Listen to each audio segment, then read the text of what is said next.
বাংলাদেশ ইউরোপীয় তুলনামূলক কম শক্তির দল 211 নম্বরে থাকা স্যান মেরিনোর সঙ্গে খেলবে। এই কথা শোনার সঙ্গে সঙ্গে বাংলাদেশের ফুটবল বিশ্লেষকদের সে কি তুলকালাম কাণ্ড, হাসাহাসির রোল।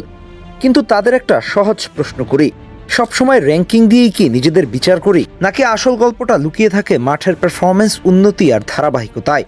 ইউরোপীয় ধাঁচে খেলা একটা দলের অবস্থান নিচের দিকে হলেও তারা খেলে কিন্তু তুলনামূলক টপ টিমগুলোর বিপক্ষে। চলুন বিস্তারিত আপনাকে বুঝিয়ে বলছি।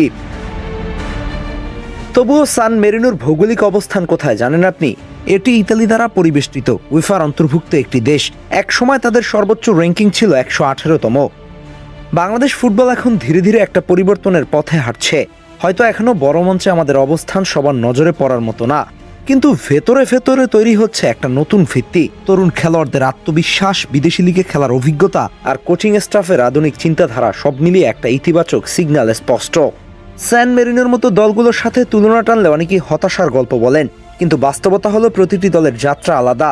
স্যান মেরিনো ইউরোপিয়ান কাঠামোর মধ্য থেকে নিয়মিত শক্ত প্রতিপক্ষের বিপক্ষে খেলে নিজেদের উন্নত করেছে। এই স্যান মেরিনো কিছুদিন আগে বসনিয়ার সাথে 1-0 গোলে হেরেছে। সেই বসনিয়া আবার কোয়ালিফায়ার ইতালিকে হারিয়ে এবারের বিশ্বকাপের টিকিট নিশ্চিত করেছে। ওয়ার্ল্ড কাপ কোয়ালিফিকেশনে স্যান মেরিনো বসনিয়া, অস্ট্রিয়া, রোমানিয়ার বিপক্ষে খেলেছিল। England, Italy, Croatia, Germany, Norway এসব টিমের সাথে খেলার এক্সপিরিয়েন্স তাদের আছে। চেক রিপাবলিক, ফিনল্যান্ডের মতো টিমের এগেইনস্টে ফাইট করে খুব ক্লোজলি হেরেছে। সো তাদের প্লেয়ারদের বেসিক ফুটবলের আইকিউ থাকার কথা।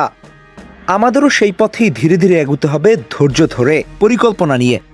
আরেকটা বিষয় খুব গুরুত্বপূর্ণ, আমাদের খেলোয়াড়দের মানসিকতা বদলাচ্ছে।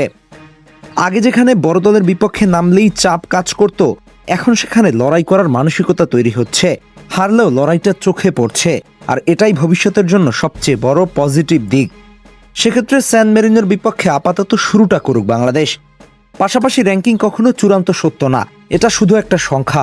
আসল বিষয় হচ্ছে আপনি কতটা উন্নতি করেছেন, আপনার খেলায় কতটা পরিবর্তন আসছে, আর আপনি কতটা প্রতিদ্বন্দ্বিতা তৈরি করতে পারছেন।